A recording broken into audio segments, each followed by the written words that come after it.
Mientras me escucha, asiente Sebastián Sabini, senador del Frente Amplio, que ya está en la mesa de Café La Diaria para ser protagonista de la primera entrevista. ¿Cómo anda, Sebastián? Bienvenido. Bien, bueno, gracias por la invitación. Además, no muchos lo saben, pero yo me crié en Millán y Castro, digamos. Bueno.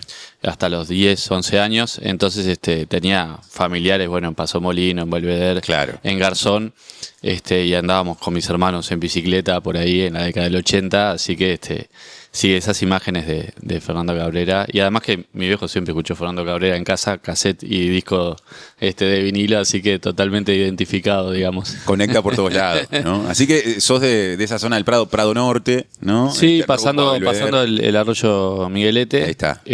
Y bueno, la escuela, la 105 de Millán y Luis Alberto Herrera, donde cursamos ahí con varios integrantes del actual gobierno, como Daniel Cayani, Pablo Cayani, y nos conocemos de ahí de la escuela.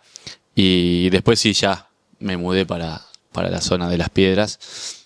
Pero mi infancia fue ahí en el Prado Chico, el Pradito, que claro, lo llamábamos, el Botánico, la Rural del Prado, imperdible, digamos, todos los años de escuela, de primero a sexto, era la salida escolar. Así que una parte de mí es montevideana, sin duda. ¿Hincha de Estocolmo viniendo de ahí o no? No, del Pampero. Es el cuadro de fútbol de la zona. ¿No? De Baby. De Baby. Llegué a practicar en básquetbol en el Estocolmo. Pero bueno, más bien íbamos a jugar al fútbol 5 ahí. Pero soy de Peñarol, o sea que... No hay vuelta, de Peñarol en todo, entonces. Sí. Y como lo decías recién, ¿no? Después, bueno, tu vida fue a Las Piedras, tu desempeño en el Parlamento empieza como diputado por el departamento de Canelones. Sí, ¿no? Sí, claro. Allá en el 2010 fui director de Juventud de la primera intendencia del Frente Amplio con Marcos, con Yamandú, un Yamandú joven de 35 años. Una experiencia fantástica. Muchas de las cosas más lindas que me pasaron en la comuna joven, con Miguel Escagliola, bueno, con un montón de gente que hoy está, Sergio Machín, actual director de Cultura de la Intendencia. Y esa experiencia, bueno, me llevó en definitiva a entrar al Parlamento con 28, 29 años, muy, muy joven. Y bueno, esa primera etapa con Pepe presidente, que también fue, a mi entender, muy, muy fermental, ¿no? En muchos sentidos, donde teníamos un trabajo, digamos, muy que entusiasmaba. A mí me entusiasmaba mucho, digamos, esa etapa, me entusiasmó mucho. Y bueno, nunca pensé que iba a ser diputado, mucho menos que iba a continuar durante tantos años en el Parlamento. Y después de eso, ya desde el periodo pasado, a partir de los relevos que se fueron dando en tu sector, el movimiento de participación popular o el espacio 609, en un sentido más amplio, fuiste senador, ahora lo sos de nuevo. Y bueno, y esto, después de tantos recuerdos de la infancia, de la juventud, nos trae a este tiempo y a las discusiones parlamentarias que han sido muy intensas en los últimos días. Y nos lleva a hablar de lo que se definió el viernes pasado, porque oficialismo y oposición en el Senado acordaron conformar una única comisión especial vinculada a la Asamblea General, no sé si está bien dicho bicameral. Sí, está bien. Bueno, que incluye, por ende, o que incluirá a legisladores y legisladoras de ambas cámaras para investigar el caso Cardama en un sentido amplio, ¿no? Porque esa comisión se va a centrar en hechos ocurridos desde 2010 hasta este año 2026, porque es un tema, por otra parte, que está en curso. ¿Cómo fue el proceso de trabajo que llevó a ese acuerdo, que fue noticia el viernes de tarde? Bueno, creo que fue complejo. Primero porque se había anunciado... El primero que empezó a hablar de una investigadora, digamos, el Frente Amplio, luego de la interpelación, varios legisladores hablaron de la posibilidad de conformar una investigadora. Daniel Cayani fue uno de ellos. Después de la interpelación del año pasado, a Sandra Lasso. Luego de la rescisión del contrato, Martín Lema hace una mención, aunque él hablaba del boicot, ¿no? Lo que es un término un poco llamativo, porque en realidad si a vos te defraudan, si el Estado uruguayo es defraudado, decir que se boicotea por rescindir un contrato es un poco llamativo. yo diría, para que la gente lo entienda lo más terrenalmente posible, si vos vas a alquilar un auto, tenés que poner tu tarjeta de crédito y por lo menos una garantía de $500, mínimo. ¿Sí? Si vas a alquilar una casa, tenés que configurar una garantía y pagar todos los meses por esa garantía, ¿no? ¿Cómo el Estado uruguayo nos va a pedir una garantía para un contrato de $90 millones? Y esto es una de las cosas que hay que explicar. Entonces, surgió, digamos, ese planteo, los diputados empiezan a hablar del tema, pero realmente no se presenta, digamos, formalmente. Nosotros veníamos trabajando, como decía, desde el final de la interpelación con este tema y nos parecía que podía ser, digamos, importante y generar una instancia con esas características, porque en definitiva, cuando uno analiza todo el proceso y cuando lee las actas de la interpelación, no hay una sola respuesta a todos los cuestionamientos que hicimos, ¿sí? Es decir, no hay respuesta sobre por qué se aceptó la primera garantía trucha de fiel cumplimiento, ¿sí? La que se presentó con el supuesto aval de un banco llamado Eurocommerce, que después quedó al descubierto como una institución que estaba en proceso de liquidación. Exacto. Que Mario Cardama dijo, por ejemplo, que le habían presentado 3 garantías al gobierno y que el gobierno de la época había aceptado una de ellas, que fue la de Eurocommerce. Eso lo dijo Mario Cardama, está en la prensa, ¿no? Que no resistía un análisis mínimo, sino no resistía una búsqueda en Google. ¿Por qué se aceptó la segunda garantía de reembolso, que fue la que se quiso ejecutar cuando no se pudo ejecutar la primera, que es una garantía de $8 millones? Dada ¿sí? por una empresa llamada Redbridge. Exacto. Que en realidad cuando nuestro gobierno va a intentar ejecutarla, resulta que lo que estaba en el ministerio era el contrato de términos y condiciones del seguro. ¿Sí? No el seguro en sí. Esto es gravísimo, ¿no? Entonces, en ningún momento Cardama constituye las garantías, ¿sí? Ni la primera ni la segunda. Ni antes de la firma del contrato, ni durante, ni después. Y esto es muy importante porque sin esas garantías no se podría haber comenzado a ejecutar el contrato y por lo tanto los pagos. ¿Está bien? Es más, Jorge Díaz dijo algo que para mí es muy grave, y es que la segunda garantía, la de reembolso, la de $8 millones, que es el 10%, se pagó con los recursos del Estado. Con lo que recibía Cardama por los pagos que se iban dando automáticamente. Exactamente, exactamente. O sea, tenían la posibilidad de presentarla y no la presentaron. Lo cual además abre paso a otras preguntas, ¿no? ¿Por qué el Estado uruguayo contrató con una empresa una compra de $90 millones cuando el patrimonio de esa empresa es de 8 millones? Cuando no tenía experiencia en el rubro, ¿sí? Cuando había sido la peor calificada en el único proceso competitivo que existió. Ahora, Sebastián, esas son algunas de las preguntas y ya volveremos al tema de fondo. Yo te preguntaba también o la pregunta que yo planteé de arranque fue cómo fue el proceso de acuerdo con la oposición, porque recordemos que la semana pasada fue muy peculiar. Hubo por un momento un escenario que parecía probable, finalmente este acuerdo lo dejó de lado, de que hubiera 2 comisiones preinvestigadoras y eventualmente investigadoras, una en el Senado, promovida por el Frente Amplio, con vos como denunciante.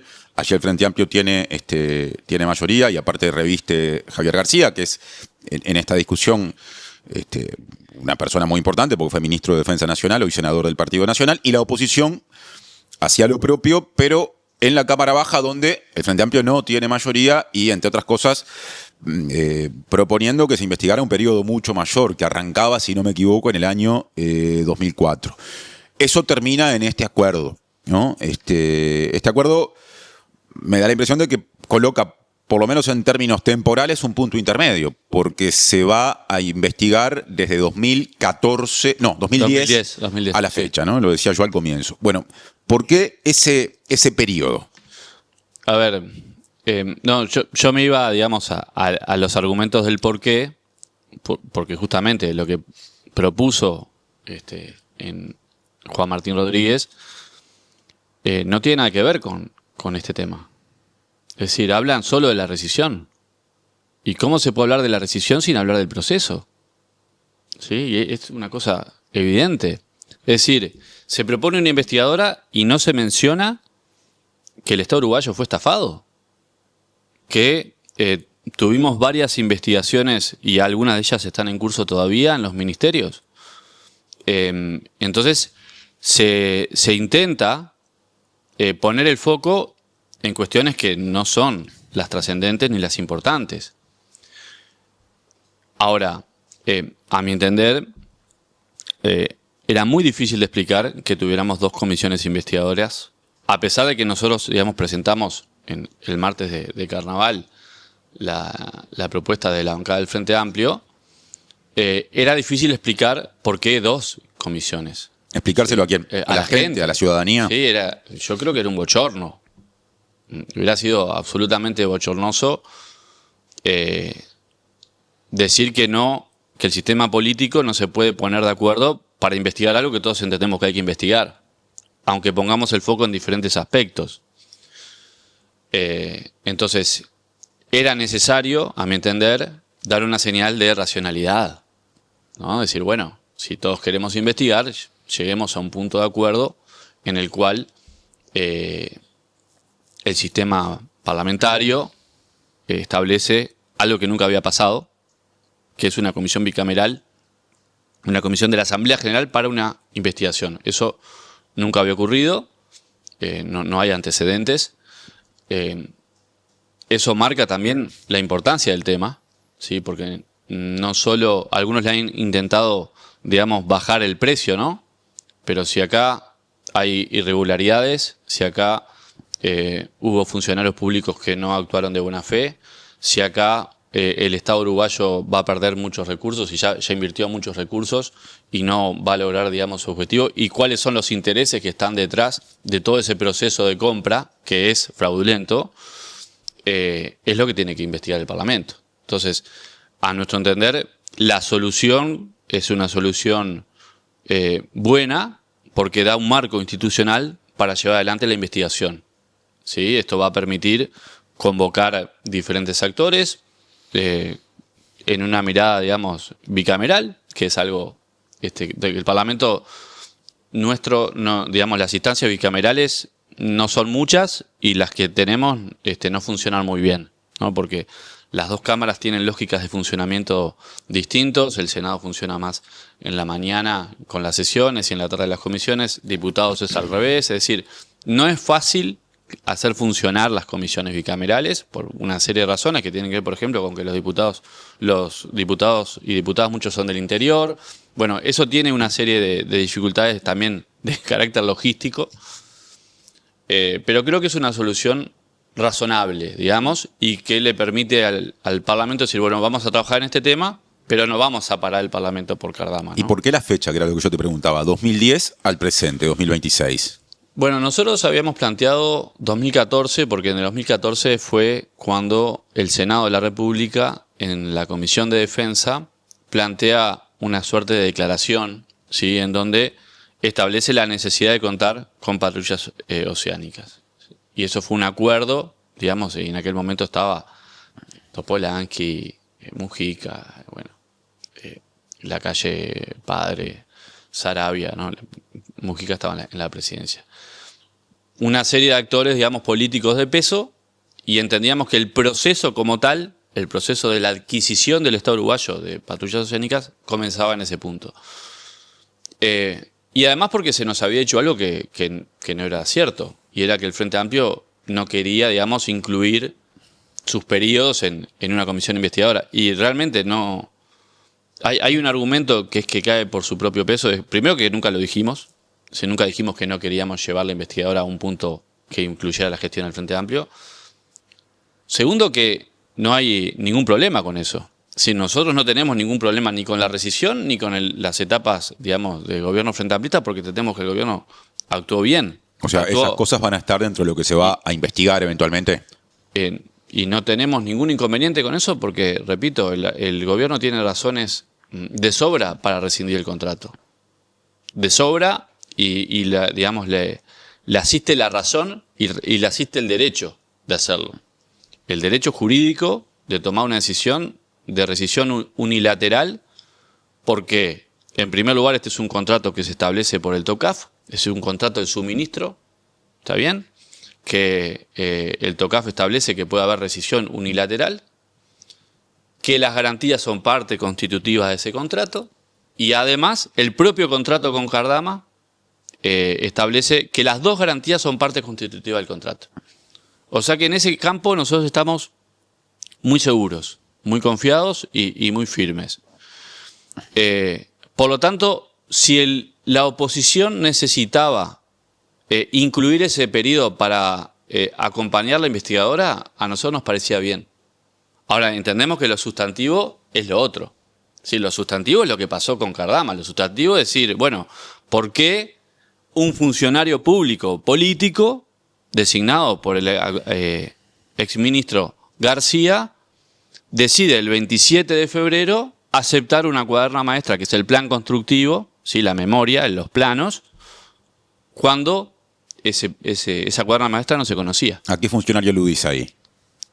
Eso va a ser parte de la investigación. Porque, a ver, en esa aprobación hubo, por ejemplo, participación del ex comandante en jefe de la Armada, Jorge Wilson. ¿Es la persona señalada? Vamos a dejar eso para cuando hagamos la investigación en el Parlamento. Ese hecho se dio muy poquito, lo decías recién, creo que 2 días antes de la asunción del actual gobierno. O sea, esa cuaderna maestra llega es enviada por correo el 5 de marzo. ¿Qué es la cuaderna maestra? La cuaderna maestra es la memoria descriptiva, el plano constructivo de la primera barcaza. Y era el segundo hito para comenzar, para establecer el segundo pago. Y esto es lo otro que creo que me parece clave, porque se conformó un mecanismo con esa cuaderna maestra, y esto lo dice Eloy, que suponía una obligación del Estado uruguayo de pagar en la medida que se fueran constituyendo esos hitos. Pero esos hitos no estaban, no venían de la mano de un avance constructivo, sino de los hitos. Me gusta, ejemplificarlo con los Lego, ¿no? Así cuando uno, con las piecitas, ¿no? Mi hija tiene 4 años y tiene unos Lego.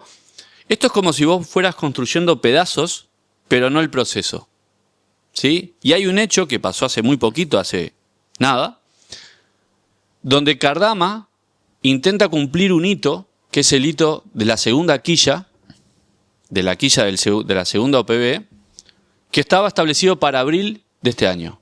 Y lo quiso realizar en enero de este año. ¿Por qué? Porque con los otros hitos de la primera barcaza, que eran los motores, los generadores, no iba a poder cumplir. Y eso si Loy hubiera, establecido que se había conformado ese hito, en enero de este año estábamos obligados a pagar. ¿Sí? Y ese mecanismo, que es un mecanismo que se aceptó, de facto. Pero eso está escrito en el contrato, que funciona así. Eso es porque la cuaderna maestra estaba, establecía eso. Volvemos a ese Exacto. hecho. Que es un plan que no es definitivo. Es decir, no lo que dice la auditoría de Bureau Veritas, que creo que, no adjudico intenciones, pero cualquiera que lea esa auditoría no puede llegar a la conclusión de que estaba todo bien, ¿no? Porque va estableciendo una serie de incumplimientos que son muy graves. Habla inclusive de que no hubo ninguna colaboración de parte del astillero Cardama con los auditores, que no pudo comprobar que ni siquiera que se habían hecho las solicitudes de compras a un montón de proveedores que tenía que realizar Cardama para llegar a los hitos de enero. Nosotros ese informe de Bureau Veritas lo compartimos acá y es claro que enumera una cantidad de elementos en los que no se cumple con lo establecido y expresa dudas con respecto, por ejemplo, es una de las conclusiones, o está en la conclusión, a que Cardama esté capacitada para entregar en tiempo y forma, dentro de los plazos establecidos por el contrato, Exacto, las 2 embarcaciones. Dice que no tiene la capacidad para hacerlo, pero al mismo tiempo también dice que el proceso, en un momento, palabras más, palabras menos, pido disculpas porque no lo estoy leyendo, pero que avanza satisfactoriamente o maneja esa idea. ¿Cómo se entiende que por un lado conviva toda esa enumeración de lo que está mal y lo que se dice Cardama no va a poder hacer bien en términos de plazo y al mismo tiempo hable de satisfacción, que es un término que ha tomado la actual oposición para decir, bueno, pero tan mal las cosas no están? Bueno, porque creo que esa es una lectura muy parcial del informe. Es decir, Veritas dice, al día de hoy tendríamos que haber, digamos, cuando realiza la auditoría, ¿no? Tendríamos que tener el 70% de la primera barcaza, de la primera OPB construida, y tenemos el 40%. Tenemos fallas estructurales, riesgos de todo tipo, errores de diseño, no cumplimiento de la normativa uruguaya, aplazamiento de los plazos justamente por no tener un plan definitivo, aumento de los costos, que los costos los iba a pagar el gobierno uruguayo, y la imposibilidad de cumplir con una serie de requisitos de calidad, ¿no? Y digamos, en ese contexto dice, a pesar de tener, por ejemplo, una serie de empresas subcontratistas, a pesar de eso, hay cosas que parecería que pueden funcionar, ¿no? Y esa es la única frase que hay, que fue la que tomó, digamos, el diario El País, pero digo, no atribuyo intenciones, pero fue lo que ocurrió. Luego El País, digamos, de alguna forma se retracta, ¿no? Porque realmente cuando uno lee, nosotros lo incluimos en la denuncia, porque lo publicó la prensa, creo que fue Leonardo Aber con el que lo publica, por lo menos en una buena parte de esa auditoría, pero nosotros no contamos con la totalidad de la auditoría. Entonces, el Parlamento tiene que contar con esa información, ¿está bien? A mi entender no pueden quedar dudas con respecto a esto, porque es lapidario el informe. ¿Sí? Estás hablando del de Bureau Veritas. Digamos, no hay posibilidad de que si alguien lee ese informe llegue a la conclusión de que, como dijo en su momento Javier García, en el primer trimestre de este año íbamos a tener la primera OPB. No, eso no iba a pasar. Y es más, una cosa que para mí es, digamos, muy contundente es que no hubo ninguna colaboración de parte de Cardama con los auditores que tenían que, digamos, informar si realmente lo que se decía que se iba a hacer se podía hacer. ¿Ahí te referís a los auditores de Bureau Veritas? Exacto. ¿O los dos integrantes de la Armada Nacional que estaban allá? No, a los auditores de Bureau Veritas. Ajá. Que son independientes, digamos, que tienen su prestigio internacional y que nadie puede decir que están afiliados a un comité de base, ¿no? Porque en definitiva ese componente parece como que se va, bueno, Javier García habló de espías, ¿no? De espías, una cosa absurda. Ahora, volviendo, Sebastián, a la investigadora. Sí. Una pregunta muy puntual para terminar de definir su manera de funcionar. Va a tener 17 integrantes, sí. 9 del Frente Amplio, 8 de la oposición. La oposición, sin embargo, tendrá la presidencia de ese ámbito. Hoy a las 3 de la tarde, a las 15 horas, se va a instalar esa investigadora que va a depender de la Asamblea General. ¿Ya está definida la conformación? ¿Vos, por ejemplo, vas a estar en nombre del Frente Amplio en ese ámbito o eso está por verse? Sí, digamos, estamos... A ver, cuando uno presenta una denuncia, si nos regimos por el reglamento del Senado, el denunciante no podría estar, digamos, en la comisión. ¿El denunciante formalmente seguís siendo vos en este caso? Bueno, como no está previsto en el reglamento de la Asamblea General conformar una investigadora, seguramente, digamos, el camino reglamentario que vamos a seguir es conformar una comisión especial con fines de investigación. Eso se puede hacer. Y estamos discutiendo en la bancada quiénes vamos a ser los integrantes. Probablemente los que más estuvimos, bueno, Eduardo Brenta, Nico Viera, quien habla, algún compañero senador más o compañera, y bueno, luego los diputados. Hoy lo que vamos a hacer es votar. Tenemos que votar la conformación en la Asamblea General. Veremos cuál es el tono, ¿sí? Porque en estos días nos han dicho muchas cosas desde la oposición.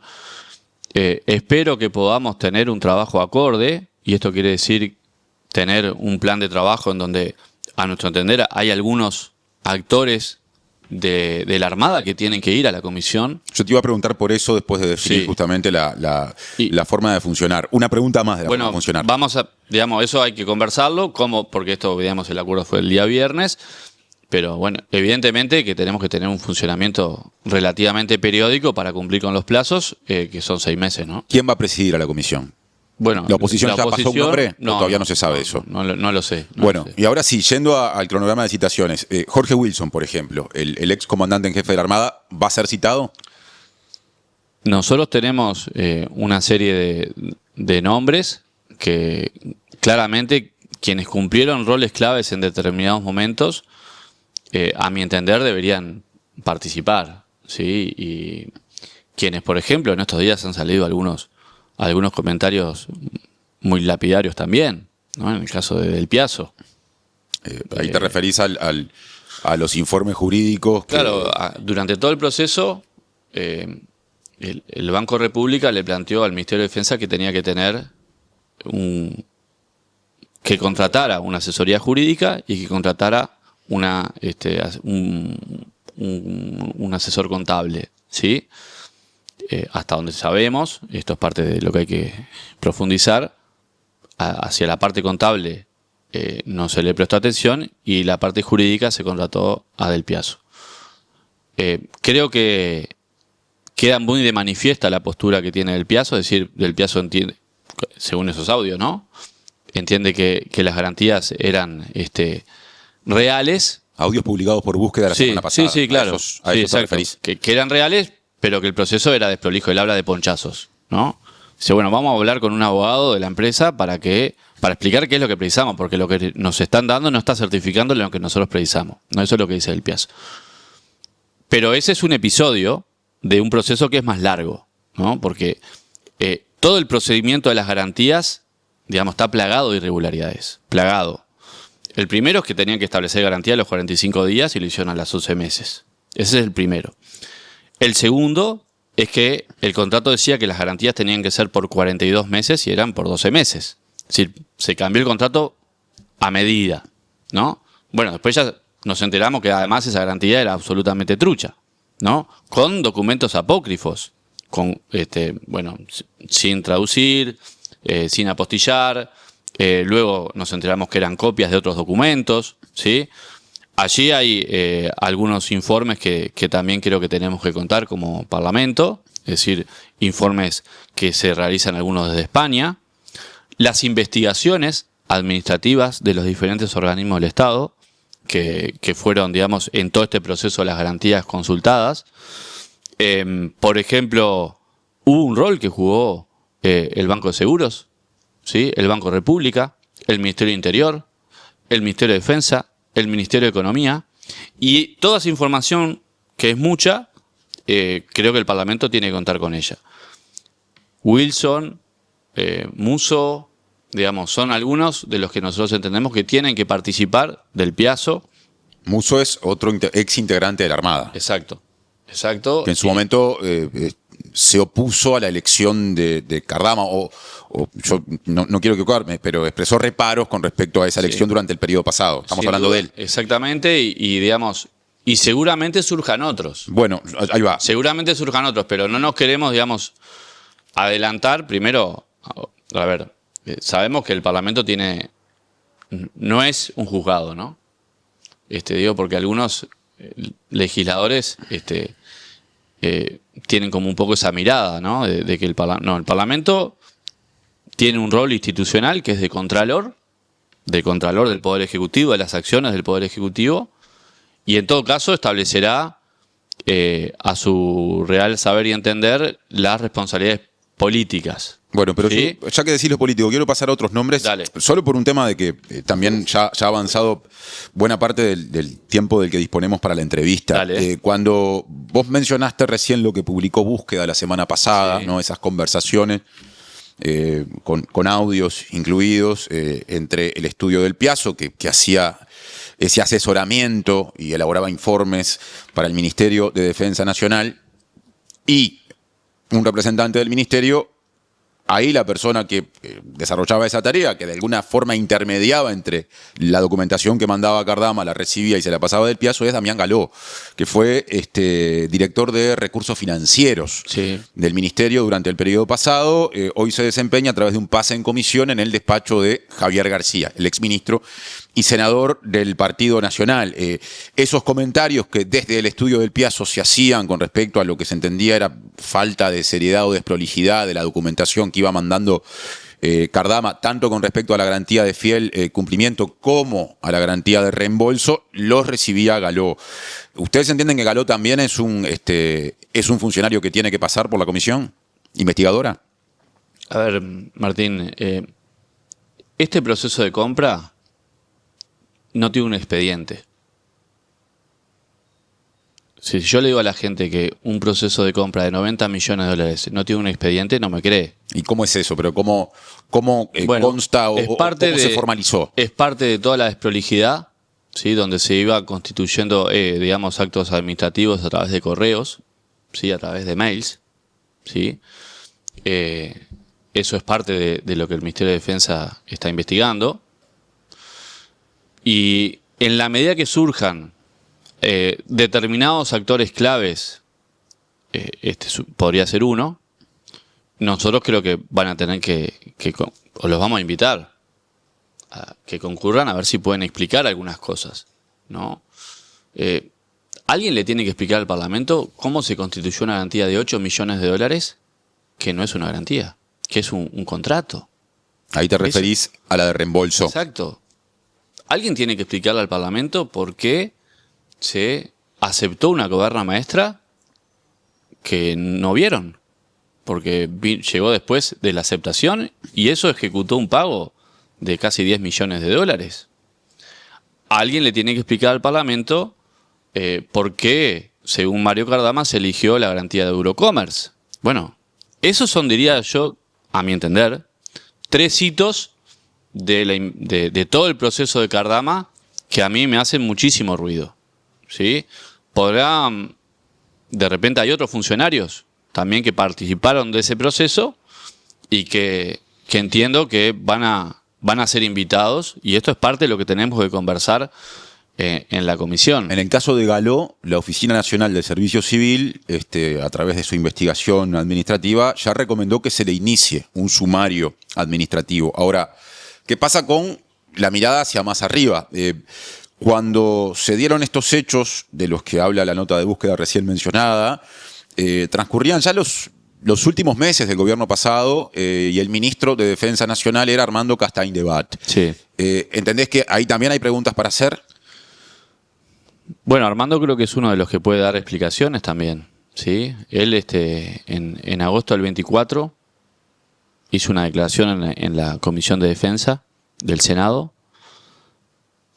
donde él dice, bueno, estamos esperando que realicen el pago para aceptar la garantía.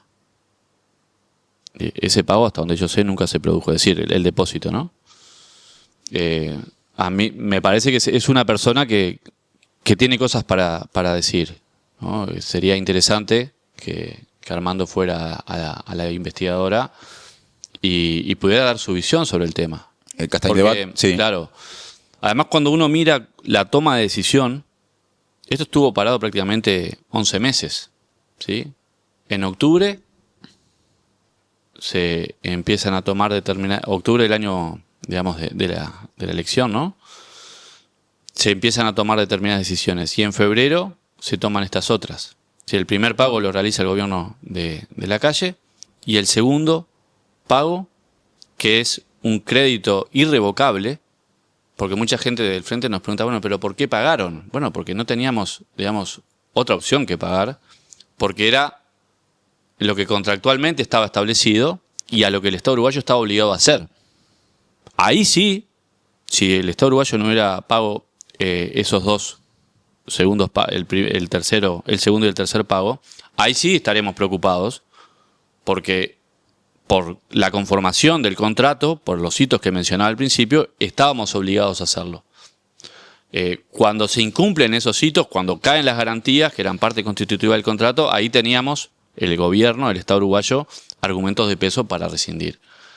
Entonces, quienes fueron partes centrales de ese proceso, en lo político, Javier García como ministro, donde fue, digamos, uno de los principales impulsores de todo este proceso, y quien termina ejecutando el contrato, Castaing-Debat, creo que son voces calificadas para hablar de esto y para explicarnos estas cosas, ¿no? Para explicarnos por qué se tomaron determinadas decisiones y en qué medida los ministros estaban involucrados en esto. Mencioné hace un ratito la investigación administrativa que se desarrolla a través de la Oficina Nacional de Servicio Civil, que recomienda iniciarle un sumario administrativo a Galó. Pero también hay que agregar que la semana pasada el prosecretario de la Presidencia de la República, Jorge Díaz, dijo que también se preveían sanciones para otros funcionarios, aparentemente 2. ¿Qué información hay al respecto? ¿Son civiles, son militares? ¿A dónde apuntó Díaz ahí? Hay que preguntárselo a Díaz. Nosotros, parte de lo que estamos planteando justamente tiene que ver con, hay una serie de información que ha salido en la prensa, ¿sí?, de informes jurídicos, de investigaciones administrativas, de mails, ¿sí?, que la mayoría de ellos son fragmentarios, y por lo tanto, y no voy a escapar, digamos, al cuestionamiento que se ha hecho, que ahora lo voy a explicar. Parte del trabajo de la comisión es profundizar en toda esa información, ¿sí? Siempre y cuando esa información no, digamos, altere o perjudique los intereses del Estado uruguayo a través de la denuncia que se realizó. ¿Sí? El Estado uruguayo realizó dos denuncias de daños y perjuicios, uno a nivel nacional y el otro está vinculado al proceso de auditoría que realizó Bureau Veritas, porque la corrupción se hizo en España.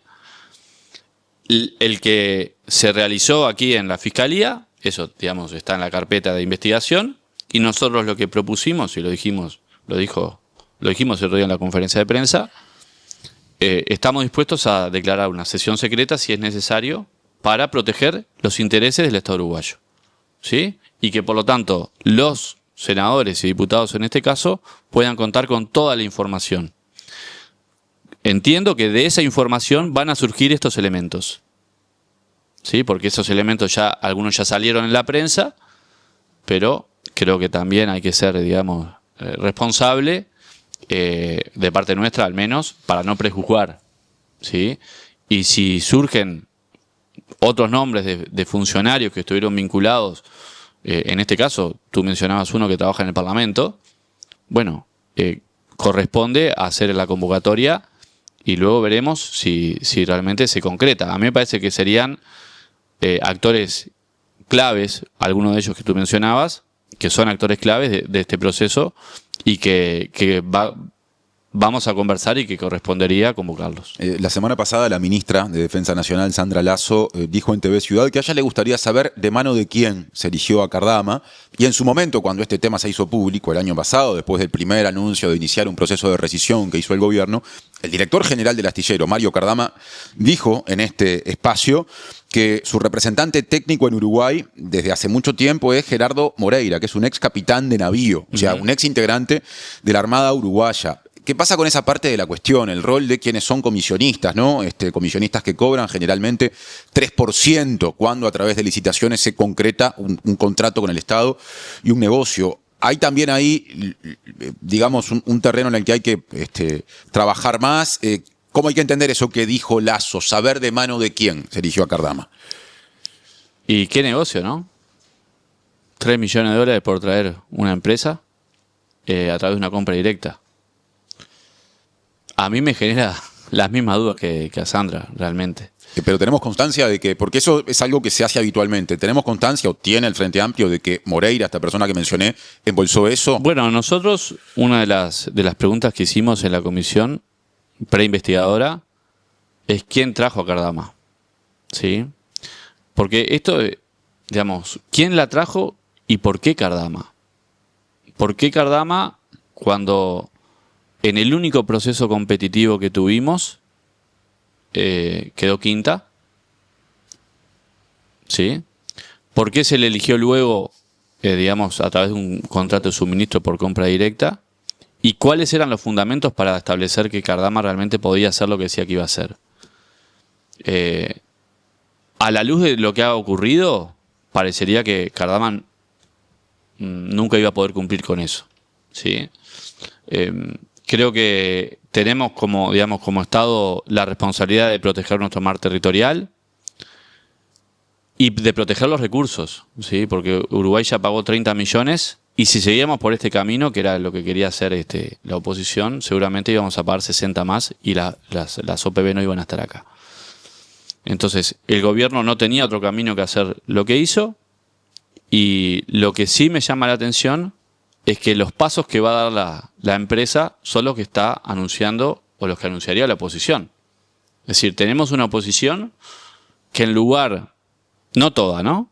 Una parte, digamos, que en lugar de defender al Estado, dice no, ahora vamos a tener un juicio, ahora va a pasar esto, ahora va a pasar lo otro, ¿por qué no defendieron más o por qué no se buscó una solución con Cardama, ¿no? Y digamos, y toma la postura de defender a la empresa en lugar de defender a los intereses del Estado uruguayo. Otra de las cosas que se dice desde la oposición, por lo menos desde algún sector, es el Estado uruguayo ya pagó 28 millones de euros.